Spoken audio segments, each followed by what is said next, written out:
La scène de crime s'étend sur une grande partie du hameau. Ce matin, vers 8h30, les huissiers se présentent au domicile d'un homme accompagné de 8 gendarmes. Les voisins entendent des coups de feu. Il y a d'abord eu 2 coups de feu, très proches. Et puis un peu plus tard, 4 autres coups de feu. Nous sommes sortis pour voir ce qui se passait. Nous avons trouvé les 2 voisins blessés.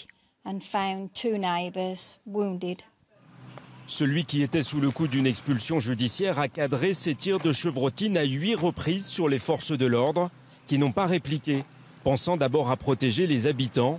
2 gendarmes ont été blessés ainsi que 2 civils. Lorsque les gendarmes sont intervenus un petit peu sur l'arrière de la maison, il n'y avait aucun civil qui était là. Ceci dit, l'action ne s'est pas déroulée que sur le palier du mis en cause.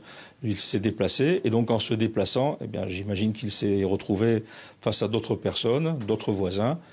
Ces voisins ont été également touchés par ces tirs d'armes à feu. Les enquêteurs ont fait appel à un hélicoptère pour cartographier la scène de crime. L'expulsion a eu lieu après plusieurs années de procédure. La vente de la maison est intervenue pour payer des dommages et intérêts. Il devait de l'argent au niveau des problèmes qu'il avait eu avant. Quel problème? Avec une affaire de voisinage, il avait été condamné une première fois à 1 000 €, je me souviens. Une deuxième fois, je ne sais plus exactement.